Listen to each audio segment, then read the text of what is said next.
And like a two-story foyer, wouldn't that? oh yeah, Be less? right. So let's talk about that. Let's refine our definition of gross living area. We kind of covered the basement, but we didn't go up.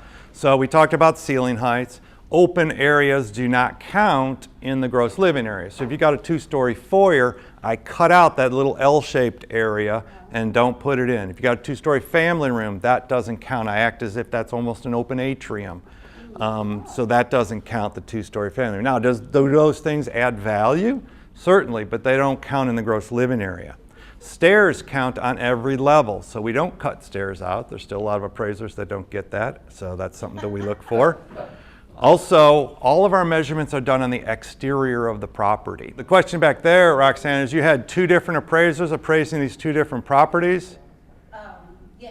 Yeah, so it could be one appraiser over another too, but I think we identified why it was because they got real specific and made adjustments for that. I promise you, the square footage was down, the layout was Yeah, ranch. yeah. Like you walked in, and Yeah. I really think it was the way the bedrooms were situated. Yeah. Like, and she was like, "Can we see your appraisal?" Mhm. And we're trying to Yeah. get the comp up, and I'm like, And that may be another thing you get asked by an appraiser too, especially after you've closed. If I can't find a good comp flow, a good record, I might call you and say, did your buyer have an appraisal done? Did you get a mortgage? Could you send me the sketch? I want to see what the true square footage of this comparable that I really want to use is. Because that's another tragedy, is if I can't get any good data, like I know tax records is way off, and you're telling me or someone's telling me in the listing that it was the owner. How does the owner get to say what the square footage is? Even builder, or what's even worse is appraiser. What I want to do is, actually I worked with the committee at FMLS to get the square footage fields opened up in Matrix because for forever we haven't had all the basement square footages and all that. Now everybody doesn't use them right yet, but eventually we'll get better data. So what I'd also like is if you put appraiser, then that means you have a copy of his appraisal sketch. You should put it in the documents. It's sometimes a systems thing too. Yeah. You put the exact square footage that the tax record reflects. Yeah. And it'll kick it out. If you do public records, so you Ah. have to sometimes put in owner or appraiser for it. I never heard that. Okay, all It right. doesn't happen often, but it does happen. Yeah. So I've got one neighborhood that I sell more properties in than most other agents, and that's Cross Creek, and it was a community that was apartments, condo conversion around 1980. Mm-hmm. They enclose the screen porches. Mm. They're not heated and cooled. Mm-hmm. And in most cases, the tax card does not have any of those sunrooms in the flats. Yeah. And then you have the situation where you have people that go in, they add a split, Mm-hmm. and then suddenly that square, and they get an appraiser, Yeah. and the square footage then shows up, so you don't have apples to apples. No. And you have Yeah. less. Yeah. And it gets pricing and so forth and so on, gets really wild. And then you have, talk about the open area, you have some of the crazy renovations where they took a loft unit, Mm-hmm. where it's only 600 square feet, because you've got this giant loft. Mm-hmm. They went in, put joists, and made it a two true story. Yeah. It suddenly picked up 500 square feet. Yeah. Yeah. Yeah. Suddenly that one bedroom became a one and a half that was Yep. dramatically larger. Yeah. And bringing in big button. It was a nice little scheme for that flipper. Yeah. But there's only 18 of those units, so. Do you know what the one field is in FMLS or Georgia MLS that I never use when I'm searching for comps? Square footage. Because of all this type of stuff, I never use it because it's going to send me astray. Sometimes there's no square footage in your listing, and so then I wouldn't pick those up. Sometimes most often it's tax records, which is picking up all kinds of other stuff. A lot of stuff in Fulton County is 400 square feet larger in the tax record than it normally is. What's about 400 square feet in a lot of houses? Garages. They count garages, they count porches, they count basements. Well, what you have to look at though is the county calls it gross building area. That's different. That it's enclosed spaces that they're able to, and that's how they tax it. So Counties it's a whole nother thing. A county assessor is not an appraiser. They're tasked with valuing tens of thousands of properties. We do tax appeal work. So if you yourself or your clients want to appeal their taxes, we can come in and help them. We can actually go to the Board of Equalization with them, and I win every time because they said it. I was in there last week. They said, anytime you come in with an appraisal, we're going to side with the appraiser. They said that right to the assessor. So, you know, the assessors have these mass valuation tools. Yeah. Yeah. We do estate work, we do divorce work, we do tax appeal work, all of that. So our standard appraisal fee is $500. It's an extra $100 for tax appeal work because we will go to the Board of Equalization with you. You know, it goes up if it's a complicated property. The fee goes up and what have you. But price per square foot. What's typical price per square foot in Atlanta? Good. Nobody answered because we don't. We do not use that term. It's a meaningless term. And I think most of you get that, but you get the client that came here from California or Florida or Texas, and that's all they want to talk about because they don't have basements. That's the problem, is that we have basements. The term price per square foot is the sales price divided by the above grade gross living area. So it might be fine if you're in a neighborhood full of ranches on slabs, you might be able to talk price per square foot. But what if one has a pool and one doesn't, or one has, you know, all these other things? So we just don't even go there. Everything just needs to be adjusted separately. But once you get into basements, it totally is skewed. So don't ever talk price per square foot. Sorry, Yeah. unfinished basement. Like, Uh-huh. we can talk about it because I know that it might add value, but Yeah. The unfinished basement will add value. What we do is we adjust for the total basement space and give it a value, and we adjust it against other comps. And then the ones that are finished, we adjust for the extra finished on top of that. And those two numbers added together will not exceed what we adjust for the above grade. So. and it will help if it has the wiring and, you know, all good plumbing ready for. Yeah, and most homes in Atlanta are like that, but yes, it's stubbed up, it's framed up, and everything's ready to go. There's a neighborhood up off of McGinnis Ferry in northern Fulton County called Jaden Woods. It's across from those soccer fields, if you're familiar with it. It was a flat farmer's field, and Ashton Wood Homes came in there, and they developed basement lots. They carved out dirt and pushed it up and built the roads up. Why would they go to all that extra work and spend millions of dollars? Because they knew they could get $35 to $45 a foot for just an unfinished basement, and there's more demand for those, so they'll sell the houses faster. So it was an interesting experiment, and it really paid off for them. So there is good demand for basements. We do make adjustments for them. We just have to consider it all separately. So, yeah. Style makes a difference. I want to try to use split foyers if I can. You know, modern homes are kind of newer in this market. They're the almost commercial grade, contemporary, modern looking homes that are being built in a lot of places. They're very costly to build, but the market's paying for it. Right. So I can't just comp it against a regular frame house. I've got to find other modern homes. So that's important. That's different than what we used to call contemporary homes that were built in the 80s that had just kind of funky lines. They had a lot of those in Cobb County. Yeah, all cedar and all that. Yeah, yeah. So. What about mid-century model? Mm-hmm. Yeah. And so you got the mid-century modern homes. They have the small little windows, so that can become an issue. So now I'm looking at these houses that have the small little windows in the bedrooms. I got to call them bedrooms. I've got to, you know, go into the gray area because that's common for that property type. And I'm going to find comparables that have that. That's the key, is the consistency. If I've got comps that have these things, then I can deal with it. So. How about pools? Are pools worth anything, or what's a pool worth? So, you know, it's like, well, how long is a piece of string, right?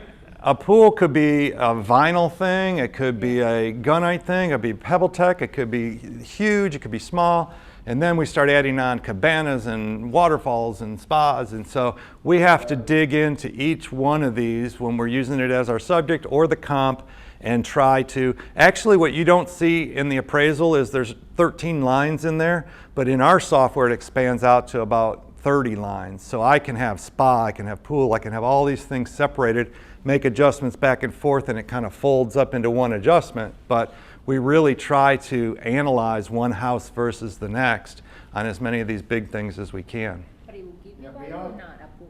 Pool will give you value. Yeah, let me finish that, because especially after COVID, values have skyrocketed on pools. During COVID, there was like a 2-year wait to get a pool. People were selling their place in line, $50,000 to take over my spot in line with this pool contractor, and it stuck. So if you've got a $500,000 home and you've got, a really nice $80,000 gunite pool in there, or PebbleTech pool, you're going to get 50, 60, 70, you could get 80,000 back for it.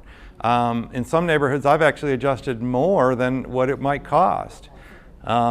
A multi-million-dollar pool property without a pool, that could be a problem. Yeah, I mean, because you see these shows like Lucas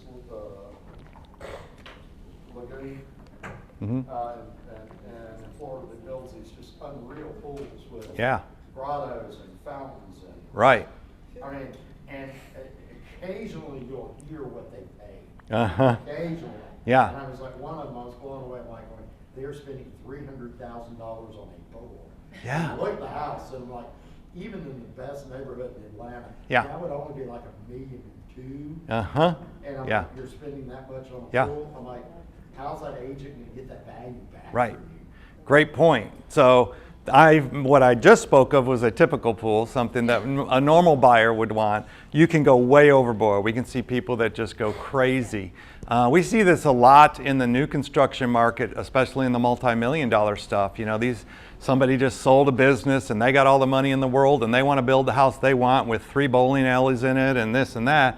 They go to sell it, it's very common for these multi-million-dollar homes to sell for less than they were sold for when they were built, because the typical buyer doesn't want all those things.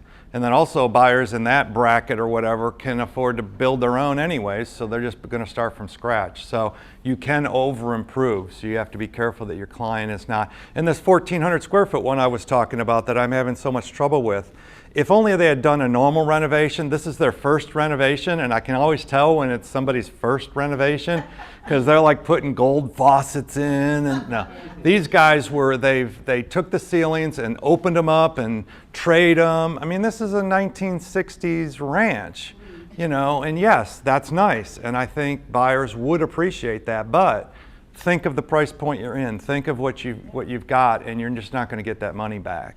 So. And if we talk in the hand with above ground pools, it's not gonna be the same, right? Right, above ground pool is Like- personal property. Hot tub sitting on your deck is personal property, just like a grill sitting on your deck. Even the most elaborate, a lot of elaborate home theater systems, think about it. If the lender were to come back, Wells Fargo came back after foreclosure, would all the remotes be sitting there on the counters with instructions telling the next person how to use that home theater system? No, they took it with them, and most likely in a foreclosure, they're going to take the ceiling fan and everything else. But anything, it has to be bolted in and built into the property. The only one little exception we make is on some of these lakes, like Lake Lanier, your dock's not on your property. So technically it's not even there. But we make the local exception that it's there. Actually, with the value of a lakefront property like that and many of the other lakes is having the permit to be able to have it there. So if you don't have a permit, if you have a property on Lake Lanier that does not have a permit, you're not going to get a dock. So. There's also some properties up in various parts of Georgia, but up in the mountains where you are on leased land. You got a $2 million home on Lake Burton that is on leased land. Yeah, because the Georgia Power owns everything around it, just like the Army Corps of Engineers owns everything around Lake Lanier. And they own all that land, and they let people come in and build a house on it, and they gave them a 30-year lease, but at some point, so the Georgia Power could come back and take that property back. Very risky. Well, not very risky, but you got to get comfortable with that, and people do. They're like, okay, I want to be on Lake Burton. Everybody else is doing it, so I guess I'm okay. But people think that doesn't happen up in Montana. There was an area where the Forest Service had 99-year leases, and Yeah. people that built incredible cabins, and the Forest Service came in and said, we're not renewing your leases. mm-hmm. Either tear it down, haul it out, or we'll tear it down. Yeah. And these people lost Yeah. $700,000 cabins they built over years. Yeah. They're gone.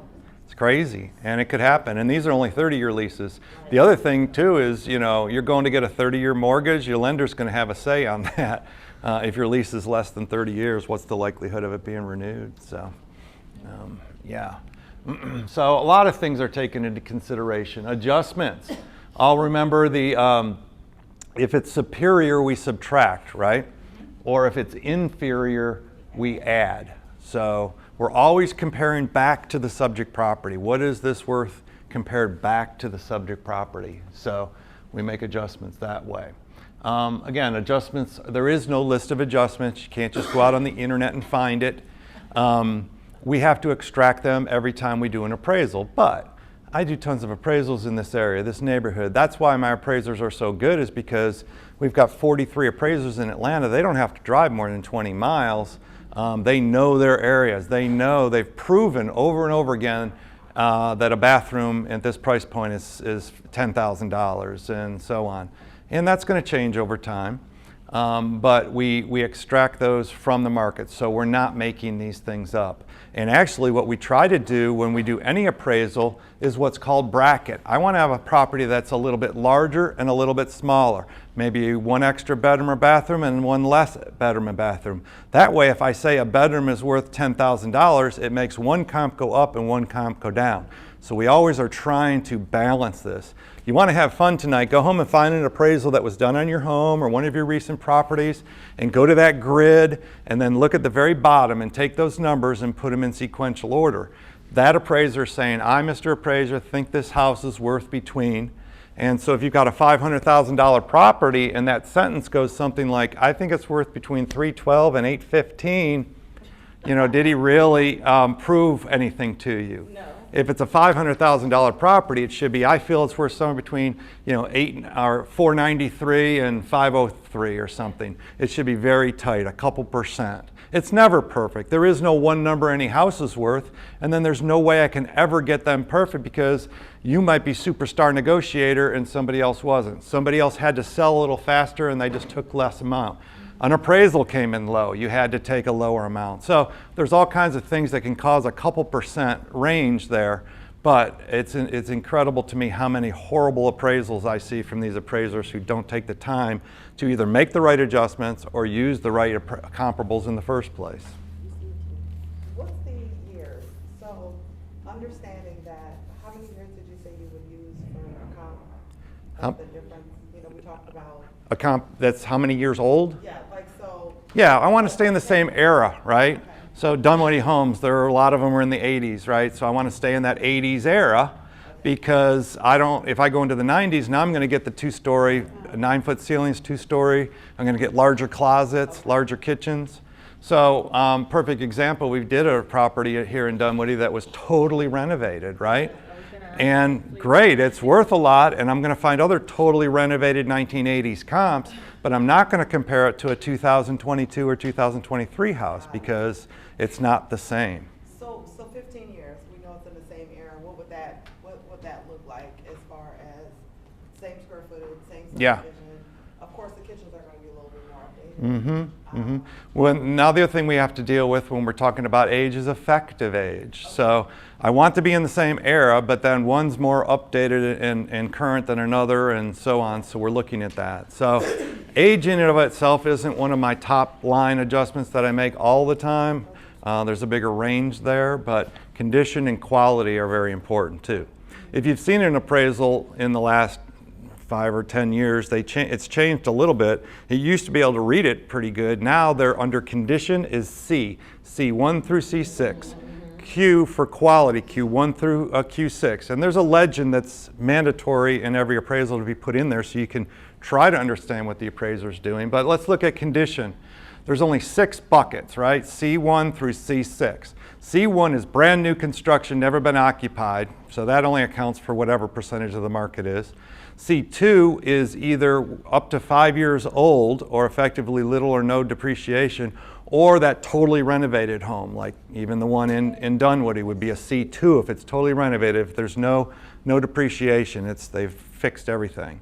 C3 is you're good, you're very good, you know, that's what 90% of the homes fall into. C4 has some bruises, it's got some worn carpets, whatever, but it's still very habitable. It just has some deferred maintenance to it. There's a hard line there. C5 is below average. There's things that have to be done to bring it up. Maybe it's missing carpets, or there's serious broken windows, or something that needs repair. It still could be occupied, but a lender won't lend on that unless you do those few things that at least get it up to that bare minimum of C4. C6 is this house needs to be torn down and whatever. So we really ended up with like 2 buckets for most homes, C3 and C4. So does that mean that, you know, if all my comparables are C3, I don't make any condition adjustments? No. We still adjust. You're still in the same basic category, but I still have to make some adjustment based on certain factors. Now it gets even more complicated. You go into a house and one bathroom's renovated, the other one's not renovated. So now what am I for condition or quality, you know?